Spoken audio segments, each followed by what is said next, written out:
Dr. Shafer. Hello. Oh my gosh, I love your camera and everything. And I love the setup as well. You just podcast ready. I just I am. just ignore my background. It's okay. Work in progress. It's isn't everything always. Oh, yes. Yes. Okay. So I was looking on your website and everything. I see you have a lot going on, which is good. It's good to have a lot going on, and you have your Yeah, own podcast as well. I And do. Yeah, I talks with see Dr. something here Shafer. about music, which is cool. I wonder how we could like integrate it too, like have a chat with music. I don't know. Yeah. Well, I was a musician, and Mm. a big pivot in my life was I moved away from music because I met someone who convinced me too easily because of my own mindset, I think, and my Right, that it would be a better idea actually for me not to be involved in the career that I had professionally been in for almost 10 years. And that if we were to get married, that it would be a better idea if I did something else. So I left my entire career behind and literally left the city I was living in. I was living in New York City and moved back to the Midwest where I was originally from. And now, after reclaiming my own story, I right. and actually reincorporating bits and pieces of me that I'd left behind in the past. So, and music has been part of that, not only Right. using music that I recorded 20 years ago as a part of my own podcast and the clip Mm. and my theme song, but also writing new music. I produce another podcast, a literary podcast for children's literature, and, writing Nice. the theme song for that. And then, incorporating music into not only what I do, writing new material, but also creating the community that I'm working on, which is called We Don't Tell Our Stories. And it's a supportive community for people who have suffered from domestic violence, intimate partner violence, to help them come and access things like music, Right. movies, podcasts that can help them sit next to them on that journey of recovery. And we know that music has a big positive It force to pull you does. It out of does. where you are. So yeah, I incorporate music into a lot of the things that I do. That's cool. That's cool. What's the name of your podcast? It's called Talks with Dr. Shafer. Dr. Shafer. Nice. Shafer. And what kind of let me see, what kind of topics do you guys cover on that? Yeah, the main theme is reclaiming your story to build your future. I think it's a pretty common experience in midlife, of which I'm strongly in the thick of my midlife season, that Mm-hmm. many of us come Aren't to we this all? place where, yeah, Yeah. right, we come to this place where we realize, whose life am I living? This doesn't feel like mine, right? This is such Yeah. a common story. And so that's the common theme of the show. But I Mm. interview people from all walks of life. I've interviewed people who are in later life and they're coping with cancer and they're looking back at choices they made and saying, like, okay, now knowing what I know now about where my life went, what decisions would I would have made? I have Right, right. interviewed people who have been former political prisoners. Mm. I have interviewed lawyers who help people when they're trying to reclaim their story and get out of an abusive marriage. I've talked to authors, therapists, Mm-hmm. people who are suffering from various disorders, neurological or otherwise. So, really spoken to people across the spectrum of age and life circumstance with the common theme of sharing stories, because again, someone out there in the audience will hear this story and relate to it. And it may give them the forward momentum that they need to develop, to put that energy into working on themselves. Yes, yes. I think it is really effective because most of us feel like we're going through things alone and like it's unique to us. But then when we hear stories of other people who are going through something similar, the first thing it does is it kind of snaps you out of that bubble a little bit. Like, oh, it's not just me. right? And it brings that kind of comfort to, it's like, okay, so it's not only me, other people go through this. So that means that it's it's nothing weird or wrong with me, and it's kind of normal. And then how did this person overcome this? And let me listen and hear about how they got through their season of life, and if I could, if it could help me get through my season as well. So, nice. I like it. So wellness and growth journeys. I don't know if you saw any of the episodes or anything. I was just taking a look at Faye Finisterre's episode. Yes, the lawyer. Yeah. Yeah, she's a life coach. My Chopra coach, she said. And that was actually quite interesting because it's the first time I ever spoke to a Chopra coach, and I was like, "You gotta tell me exactly what this is." And it was actually really enlightening because being a lawyer, um, I assume, is very challenging and very stressful. So her journey and trying to find, some sort of balance, and even becoming a coach, right? Even though she got all of this going on, I thought that was a really cool conversation to have. Um, so I do interview practitioners in the health and wellness space that have their own practices, and what's really cool is that each person I speak to have has a particular niche or a particular topic or subject area that they tend to focus on. So then each conversation is different and varied, and it's not same. You're not saying the same thing each time, which I essentially in some aspects. You make sure you sleep properly and eat properly. You know what I mean? Like that kind of those kind of basic. But then we get a little bit deeper on other topics when it comes to feeling fulfilled in life, feeling fulfilled in your career, or kind of navigating your life after having one, two, maybe multiple children, navigating your life when you come to this point, you say you're like, I'm not happy. I don't feel like I'm doing anything in my life. What is my purpose? What's life? What's what's that about? I felt like is it a midlife crisis for women? Is that what you call midlife crisis? Because I felt like I came across like I that hit me very strongly after I became a mom because I had the hat of being a mom, I had the hat of being a wife, and then I was like, but who am I? And it sounded silly to say out loud and you to even talk about because it I felt like no one talked about this, and it felt like it was only me who was kind of having an identity crisis at this point. I guess Well, that's what it was. it's an interesting point because who do we think of when we think of midlife crisis? White male, red sports car, business Partly, suit, right? Like, yeah. and then some girl that's much Some, younger, right? yeah, yeah. This is what The we see in our shades, yes. mind. Yeah, and that women don't go through it, right? Like it's only men. You're right.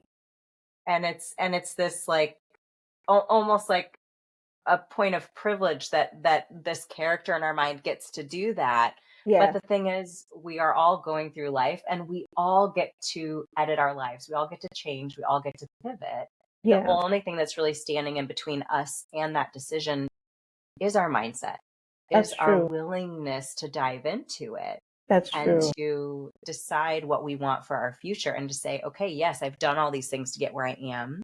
It's not working. Should I keep on this path that's not giving me satisfaction, or am I going to be willing to lose some to ultimately gain my happiness and my peace? So yeah, Exactly. it's not something we talk about, but I think you're right. We are all going through it. Yeah, We're yeah, just not saying it. yeah. I left my job last year.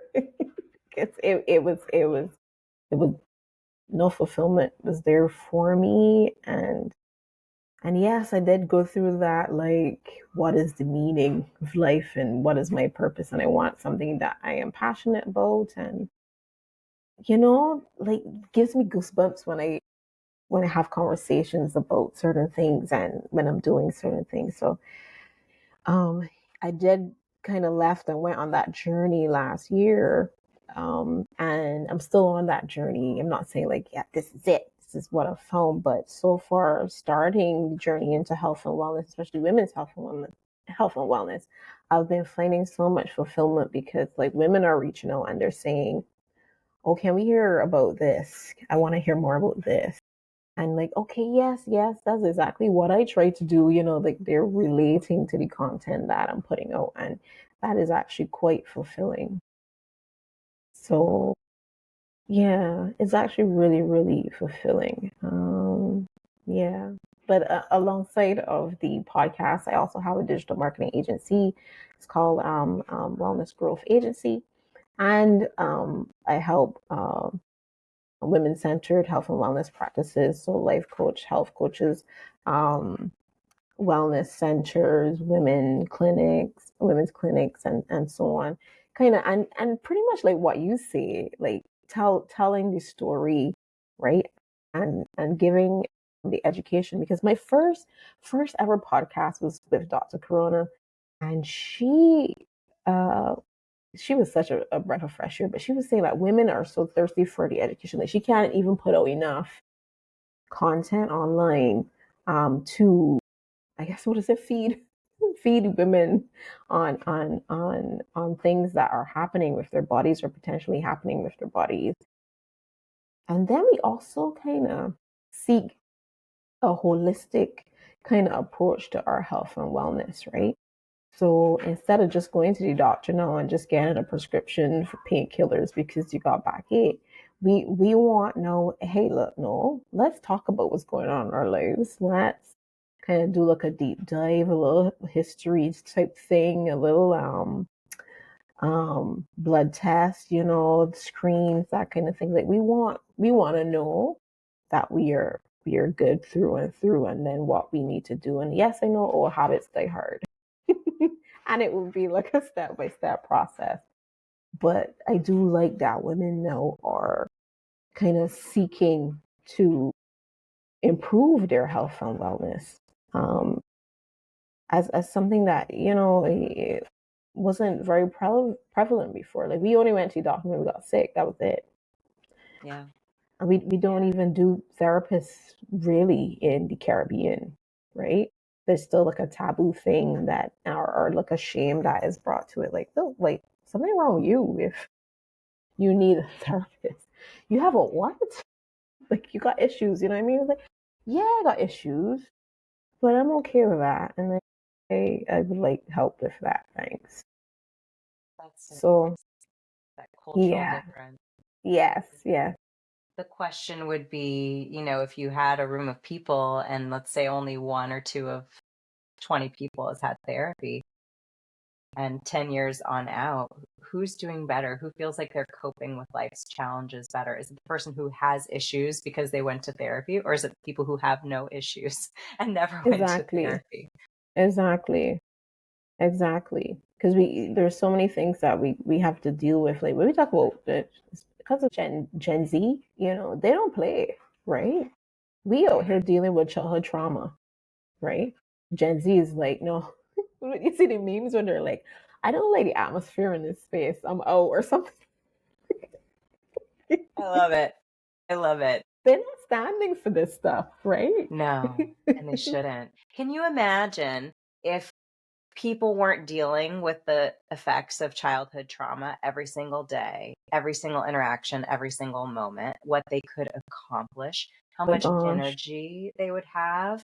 And that's exactly, I think, even just their approach shows you the difference between coming to life with trauma and coming to life just really focused on creating a beautiful future for yourself and Yeah. thriving and making the world a better place. Because when you come with trauma, you have to bring all this stuff with you and you're like, okay, I'm in this interaction.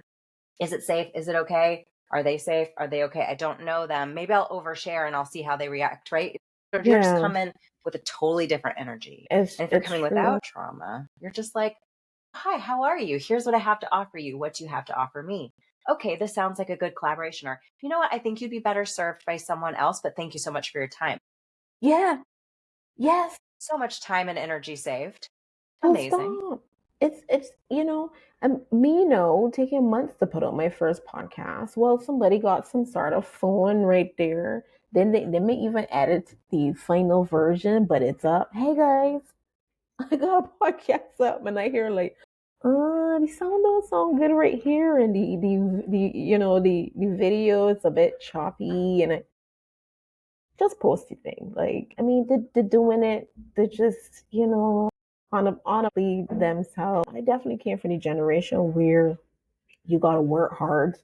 You have to work really hard in order to reap the rewards and the benefits, right? So like, there has to be hard work in that in order for me to even feel like I deserve to be rewarded or paid or compensated for it. Well, we got Mr. Beast who's sitting on a count to 100,000, and he was viral. Has not stopped being viral since. And he's like, what, 24? Yeah. Well, the bottleneck, right, can be our limiting beliefs, Right. right? And our time, our limiting Mm-hmm. beliefs and our time are two really big bottlenecks on our path to being really, really successful and optimizing our impact.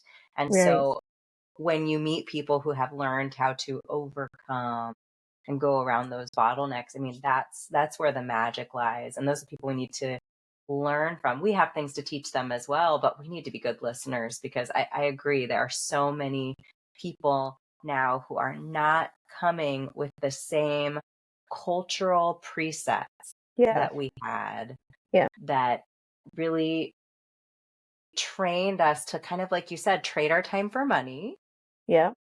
because that's what was modeled for us, Yes. and trade our self-worth, like earn our self-worth from our Yes. productivity. Yes. And sounds reasonable on the surface, but I don't know if you're the same way, but if I literally take 5 minutes to sit down, I sometimes feel really guilty that I didn't produce for 5 minutes. Yeah. Yeah. Yeah. And then I have a little one. So then, mom guilt. Right. Um, so like you said, yeah, I feel like I need to have all my time kind of scheduled out. Okay, I gotta do this, gotta do that, gotta do next. Funny enough, I was having a podcast this morning and recording this morning. And she literally said, the doctor, she said, stop.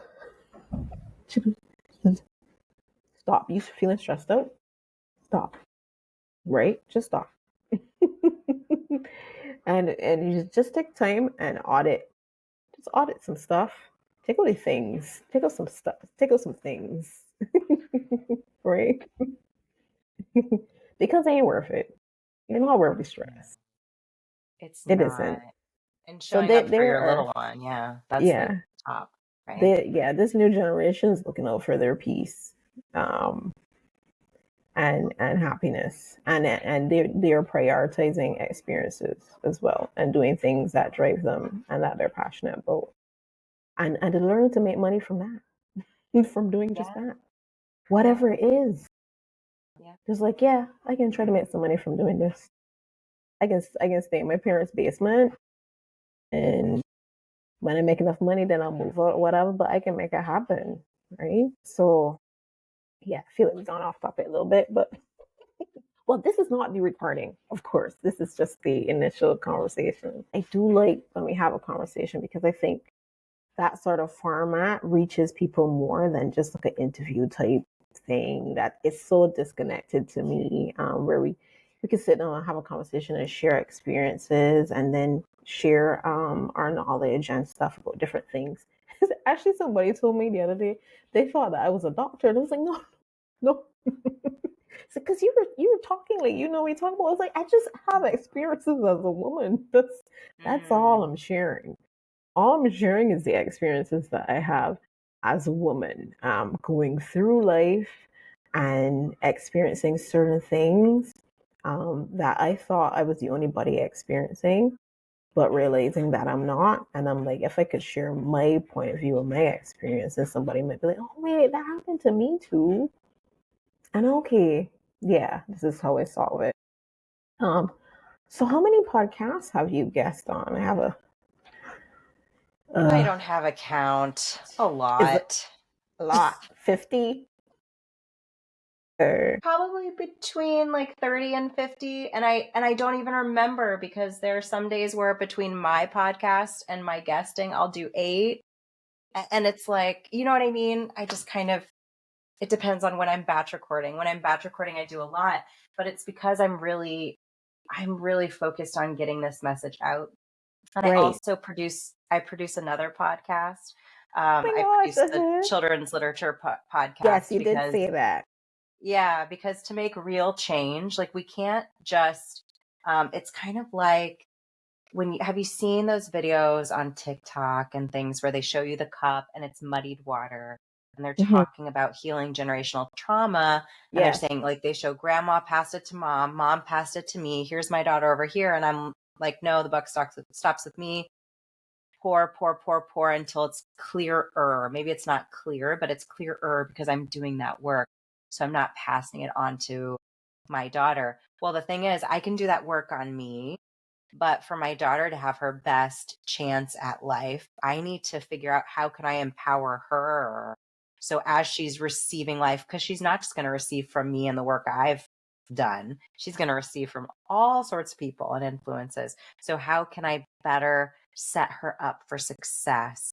Because we're all out here again in this midlife time saying, what happened to us? How did we get here? But we Hmm. see that the younger generation has some different societal forces going on. And so it's a prime opportunity for people who are really intentional to come in and say, we're going to empower young people to make Yeah. choices that will better themselves and then will ultimately better society, because having half of the population think that they're worthless, that doesn't Oh, better society, right? That no, no. misogynistic viewpoint does not better society. It may make life easier for a very small percentage of people, but and they're people with power, and they're not women, right? We know this. So we know that some people Yeah. might benefit from societal pressure and force and confinement of half of the population.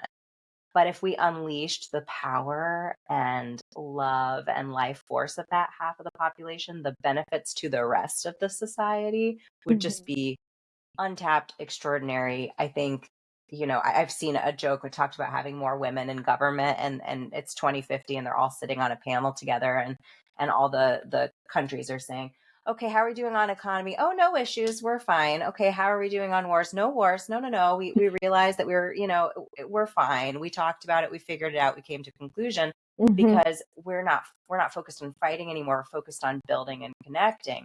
And I think, again, when you stop distracting women and stop putting them in this position where they're battling for their survival every day in work, in home, in parenting, right? If you, or in their financial resources, right? If they're not fighting and pushing boulders uphill every day and they have that energy back, society is going to benefit and our families are going to benefit so much from that. So I started the work I do with my daughter and now with other children through the podcast, What's Up Young Authors, and through the Yeah. publishing company, Little House of Dreams Publishing, to empower children to write their stories, to use their voices, to talk about writing, to publish their work, to promote their work, to show other kids too. And then it has this infectious takeover and display of the power that young people have for good with their voices if they choose Yeah. to use them and if we choose to support them on that. It's really important to do it when they're young because then it would stay with them. And I'm always so like impressed with the very few women that I come across who just have self-confidence that's just you could it just radiates.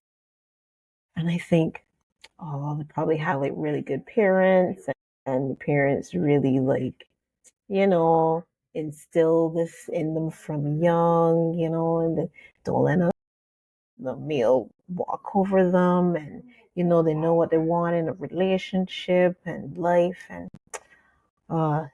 then so you were saying that, and then I also remembered that I did a paper in university actually years ago, and we were talking about women in politics. And there was hardly any literature at the time, and this is Caribbean wise, because at that point we didn't have any women leaders. Because now Barbados, we have our first prime minister that's a female. And I can't remember if Jamaica had their female prime ministers. Yeah, Portia Simpson. But when I wrote the paper, there was hardly any literary works, especially in the Caribbean, that spoke about women in politics. Maybe it was like a page, out of the whole book. And one of the things that it was almost like argument against why this shouldn't be in politics. Oh, what I was saying, like when you get married, like you don't have time, and then when you get kids, then you want to spend any time rearing the kids, and so majority of the women in politics don't get kids or don't be in relationships or anything because they have to be very like male masculine type um role and life, no sort of commitments because they think that that would be detrimental to the country if and I remember the two they had something like if something happened to the child, well, they're making important decisions and stuff like that, and that might affect their decisions and everything. And I thought this was who wrote this? Men? It's back.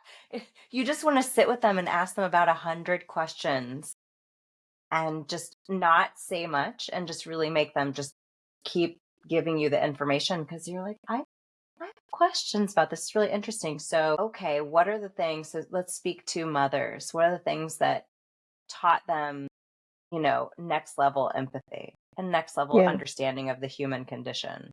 yeah, Ask a man that question too. I think a lot of people would say having children, whether it's their own children or children in their lives, even a godchild, like a child that you feel responsible for, that teaches you lessons. That's an yeah, important life experience. And so, right off the top, saying that we don't want that for our leaders, yeah, yeah, that's yeah, problematic. And yeah. and what if a man's son or daughter becomes Apparently, it ill? doesn't affect them the same way. Apparently, Apparently. women are super soft and fragile Oh, when it comes to oh, these things, but right. men don't let it. I I was like, seriously? Oh, And I think I did try to argue that in a paper that, like, well, yeah. we might be able to bring a different perspective on things, full stop, and I would like to see what a world would be like with um, women in charge. I would like to see. Would we have more? See it too. And I mean, when you look at the statistics on violence, right? Mm-hmm. And how much of it is perpetrated currently by men versus women. Yes. So just look at Yeah. that. Yeah. So then when you recognize how much is perpetrated by men versus women, and then you say, okay, so how much of that violence is directed at men versus women? And okay, we're funneling down. We're seeing, okay, who are the victims, who are the perpetrators statistically in many of these crimes? Many of them are against women. So Yeah. again, look how strong women are. These women are raising their kids. They're going to work. Yeah. They're doing amazing things in the world while they're suffering domestic abuse and violence. Statistically, most of them never even feel safe enough or empowered enough to come forward with that information. And they just go on in life as victims. And you're telling me women aren't strong? I Yeah. mean, again, Yeah.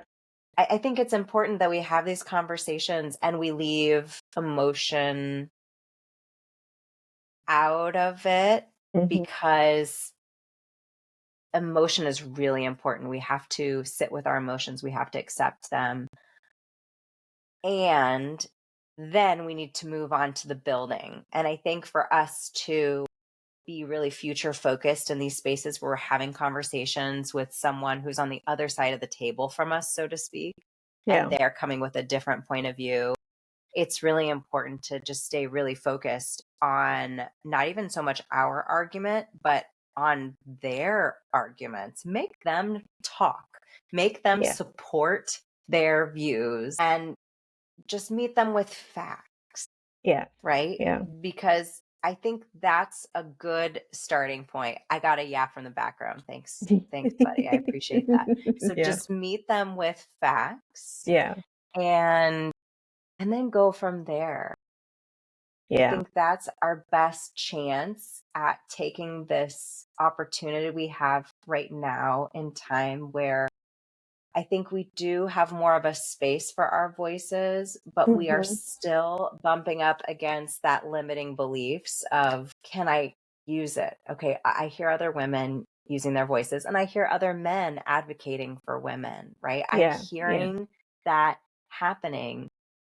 What am I going to do with this feeling of injustice that I feel? Help not only my situation, but the situation of my sisters, right? Yeah. How are we Yeah. going to make this better? And Yeah. brothers, because again, if we help our sisters, we help our brothers, Yeah. right? And I mean, yeah, the argument also makes it seem like men don't have any emotions. They don't have any, like, really. They have like a robotic kind of, yeah, they're able to disconnect a lot better than women. And the connection might will actually make you a better leader. Thinking deeper about certain things, um, and actually make You need you better leader.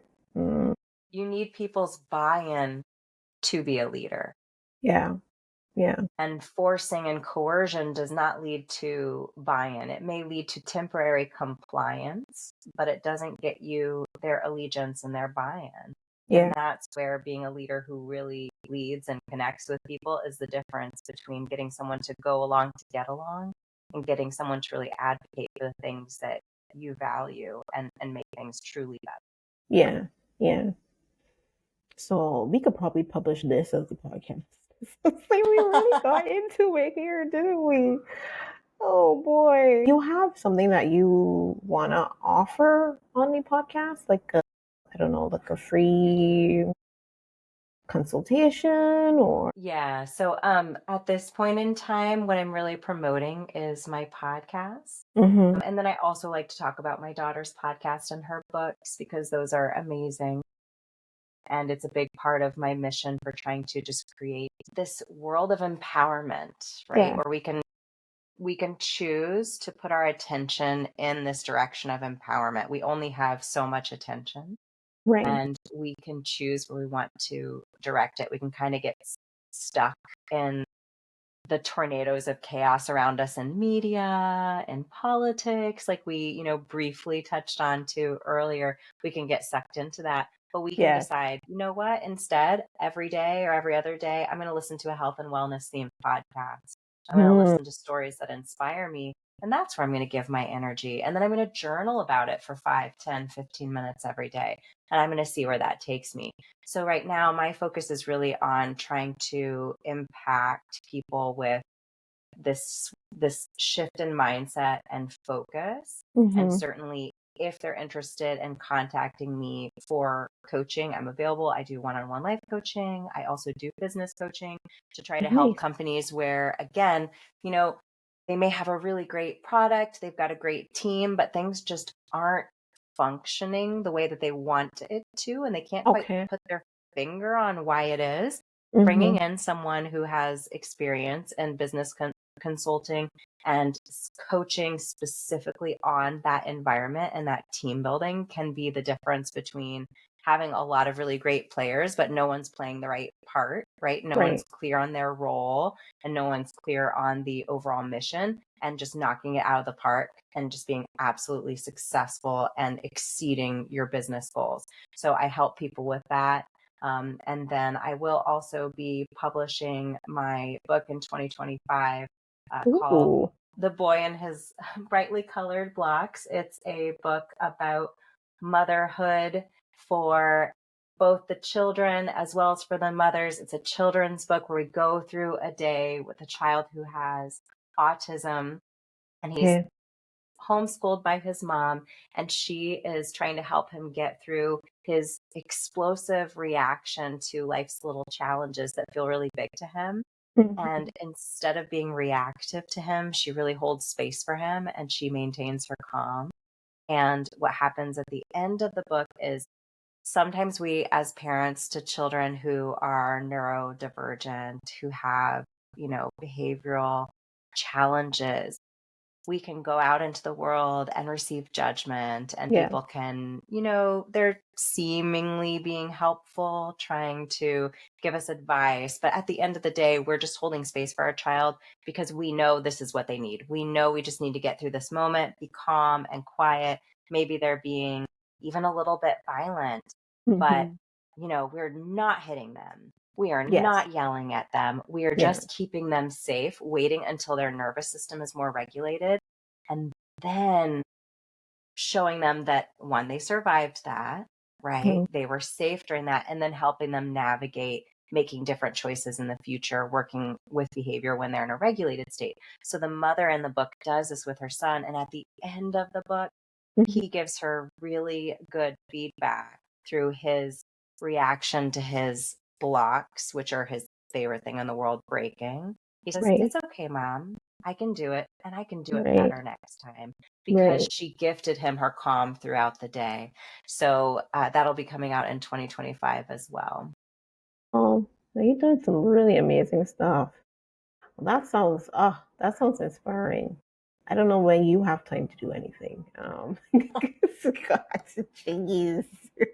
Well, I think it But comes down to, like we were talking about earlier, when you focus on the things that feed you, yes, then you inspire don't you. feel like don't feel drained, don't feel at all. That's really good. Exactly. I do love having these conversations, and I do start to feel drained when I go back to like some other stuff. Yeah, I'd rather sit down and have these conversations. So I need to find a way to monetize this so I could just have these conversations all day long.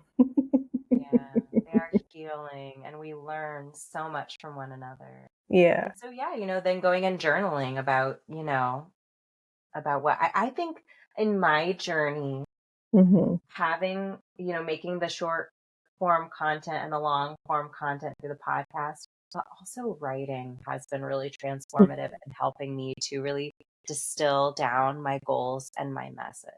I like the conversational nature because, yeah, I think that is such, I mean, that's what makes like Lewis Howes, and that's what makes those the good podcasts. Yeah.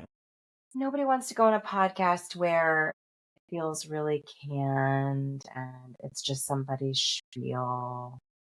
Yeah, and That's not, you know that's what I'm not what, annoyed about too? The fact that yeah. Jay Shetty and what's it? Huberman? Is it Huberman? Mm-hmm, mm-hmm. You know, those are the males dominating the space about health and wellness, especially when it comes to women. I'm like, hello, what? We know. We need a woman up there though. Talking Yeah, no, about we need representation. yeah, yeah. Absolutely. And I mean, I love Lewis Howes. I think he is a great platform and I think he uses it really well, but we definitely need more women in this space. And Yes. I prefer, and it's just my personal preference, but I really prefer conversational podcasts like what you host and like what I host, where there is education. But at the end of the day, I want to walk away from the episode feeling like I know the host, feeling like I know the Same. guest. Okay, I thought it was only me because No, no. I do like to have because I think it's so important to have like a sort of community, and I don't want it to be like a one and done. I want, especially if we connect really well on a call, like hello, no, I following you, we keeping in touch, I share you things on social media, and then Oh like if yeah. there's something like that is coming up that I think like an event or something or even an opportunity, which this is what Yeah. I that's really my ultimate goal. I have to look it up. So, oops, it's making noise. Don't make noise. And it's political noise too. We don't No. want that. Well, No. everything right now in the States is political because it Did is you what it watch is. it? No, let's not I talk about it. didn't. No. Well, no, No. I don't care. I'm actually going to be doing some speaking on health in the time of an election cycle. So no, it's fine. I don't talk about a particular party. I don't find that helpful. But I'm fine discussing our health because at the end of the day is a challenge to our focus. And I guess we could see it Hmm. as really negative. And I think we need to work on the system and make it less negative. But when you're on your healing journey, it's kind of like, ooh, okay, buckle up. I've trained for this. They're going to try to get my focus and my energy. Yes, And I yes. am not going to bite. I'm not going to take the bait. So I think, for people who have started that journey, it's actually an interesting stress test Right. for how far they've come. But no, to get back to your point about having guests on the show and creating that community, I think that is the most beautiful thing. And so, Dr. Bradford, she is a motivational speaker, and she has a platform called Maintain the Flame, a beautiful book that she just came out with. Um, and so she was on my show months ago, and she's just absolutely phenomenal speaker and Right. educator, wonderful. And recently I had someone else on the show who works to bring abducted children back home to the United States who have been internationally abducted. And I had him on the show right before he was going to Congress, to the US Congress to sit, and he was asking for people to walk to support bringing abducted children home, as well as to join him if they can, or ask someone that they know to come and join him in Congress to stand. Because now in this post COVID world, it's not unusual for these halls to be completely empty because, oh, Yes. it's Yeah. Zoom. We can just Zoom in. It's no big deal. We Yeah. can watch it on Yeah. TV. And yes, that's true. And that's a beautiful thing that we can have access. But the impact on the decision makers is different Right. when you have a room full of people saying, we are your constituents, we are the people of this country, we want you to bring our children home, right? It's a Yeah. different impact, it's a different urgency. And so he was on the show and asked, that we contribute to trying to get people to come to this, but we took it one further step and we jumped on the opportunity to do this walk for freedom to bring abducted children home. And so I'm tagging, all these wonderful people that have been on my show. I'm tagging them saying, okay, walk with me, walk with me. And Dr. Bradford, she taped the most amazing short clip of her walking her dog in her neighborhood and was just so gracious talking about walking to bring abducted children home. And I was so appreciative of it. And at the end, like, she drops her phone and it's hilarious. And I'm texting her like, wow, you are the master of short form and pulling your audience in. I am taking notes over here. But the short end of the story is podcasting is building community, a strong community, and Yeah. a mission focused Yeah. community. Yeah. So when you listen to podcasts, you're a part of the community. When you go on podcasts, when you have a podcast, and it's a really beautiful, positive thing that we can be doing. So I'm so passionate. Well, I even had a lady, she said to me, oh, I keep hearing about menopause, perimenopause. What happens about what about life after menopause? I was like, you Mm, know what? You were right.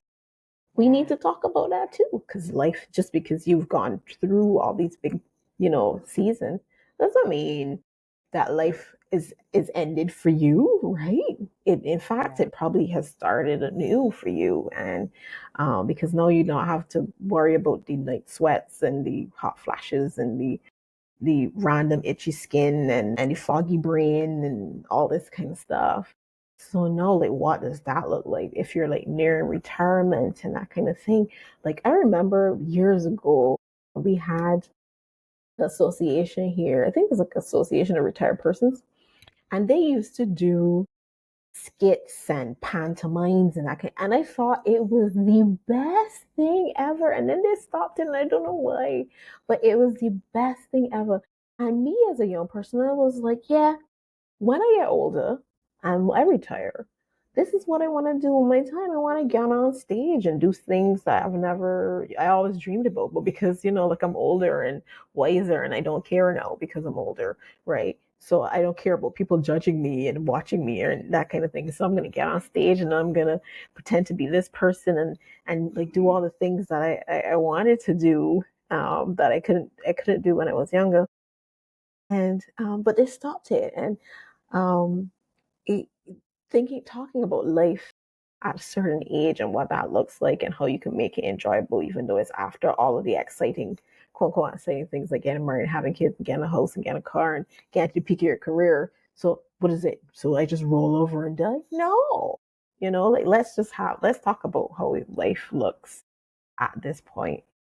I want to challenge this concept of waiting. I just had an amazing elite athlete on my show. Her name is Brooke McIntosh, and she ran 1,600 kilometers in Australia in 2023. And in 2025, she's set to run around Australia in approximately 180 days, give or take. Wow. And they're hoping to earn over $1 million. I think they're hoping to earn about 1.7. They're on a trajectory to earn $1.7 million for mental health. And one of the things she said on my show that was so impactful was like, why am I waiting to do the Mm-hmm. things that I want to do? She talked about the swimmer Nyad and how she had tried swimming when she was younger, and then she tried again, and then eventually tried I believe it was in her 60s, and she actually finished the English Channel swim that she'd Right. been wanting to complete her entire life. The question was, I mean, that's an amazing feat that she did that, but also none of us are guaranteed to be 60, Yeah. right? And we Yeah. don't know what's going to happen between now and then. So how can we take those dreams of, like you were saying, like, I want to do this performance art. Yeah. How can I bring that dream into my present day life and be building towards it rather than putting it off for the future? That's true. That's true.